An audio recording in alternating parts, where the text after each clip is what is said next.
Well, she's got to log in first, then she, like, with her email and all that. How about Destiny?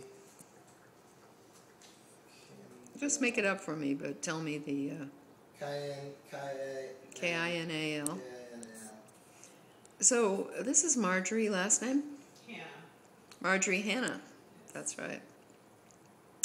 And Margery is also in this class at Emerson College in Literary Small Press Publishing as Jason and myself. Margery is in an MFA program and working on a novel. She's in her early 30s, has 3 daughters, and I'm going to ask you, Margery, to tell us what your novel is about, or to talk about your novel. Okay. Can I interrupt for 1 second? Date of birth. I can't stop this thing. Oh, keep on talking. Oh, okay. Okay. Okay, so, what my novel is about.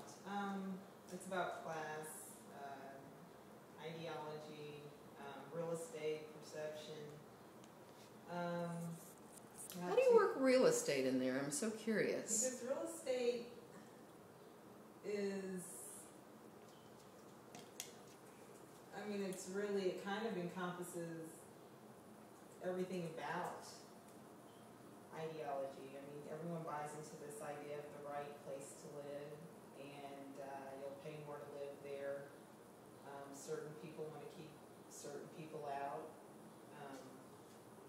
So it's just part of the whole thing that all the ideas that I'm playing with. So it's kind of a tool to, ring the alarm that I'm trying to ring. And what is the alarm you're trying to ring? Does it have anything to do with home or how we perceive home? Yeah, it does. It does. Home, who you are, what you relate to, who people make you feel like you are, and at the end of the day, it's really about identity. And I'm American. We're in the U.S., and this is a very capitalist society, and I mean it's part of the American dream to own something. And I'm kind of playing with the idea: can you ever really own anything? And I'm playing with the idea of definitions of wealth, and I'm looking at it from different points of views. You have a Eurocentric point of view, you have an Africana point of view. Can you own the land, or does the land own you? I mean, we all become dust. So I'm just kind of playing around with some of these ideas and following a girl, a young woman. She's 17 when the novel starts, and she's got a couple of uncles. It's also about family. When do you turn your back on them? When do you not? Do you buy into the image? Does it take place in one place or in several places? The bulk of it is in the land of Oz, so that would be Kansas. And you'll just have to, this is very character driven, I guess, like most fiction and everything else that has characters in it. So we'll see, but it's not going to be like cross-continental. It deals with a couple of locations, but Is it in one voice or several voices? it's in 2 different voices. So we have 1 male, 1 female, 1 younger, 1 older. And they're the same family. This is the They're uncle. the same family there, yes. Mm-hmm. How far are you into it? I am about midway. I know where I'm going. I've kind of made a lot of structural changes. So at this point, I just have to sit down and write. And how do you find the time to do that with 3 daughters? You just have to make time. I mean, they all go to school, so when they're at school or when they're asleep. Well, you're in school too. How often? Yeah, the semester's over, but Semester's we're over. on the train.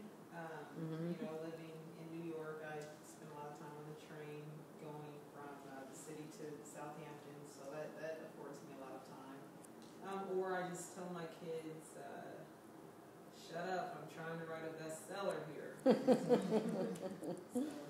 We know, I heard Toni Morrison speak at University of Buffalo once, and she said that it takes her 8 to 10 years to write a novel because it takes a great deal of time to think through the questions that she has to consider in the novel, and she wants to be sure that those questions are engaging enough to her to keep her going for that 8 years or so.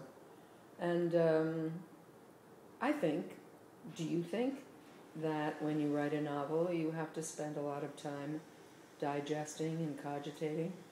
I do. It's kind of a loser's life a little bit. You need a lot of time to waste. And Toni Morrison is my literary idol. So she's kind of what I strive for. You know, I love all her work. I've read all her books. And in fact, I was a groupie recently at the Black Writers Conference behind her and sneaking and taking a shot. And it's the funniest shot ever. But I think so, and I started this a few years ago, and I put it down, and you know, I have made a lot of structural changes. I've thought about a lot. It's changed a lot, and I feel good because I finally know where I'm going, where I didn't really have those answers in the beginning, and I didn't have that insight in the beginning, and I didn't have that sort of wisdom. And I think I've gotten there. I've gone through a lot, and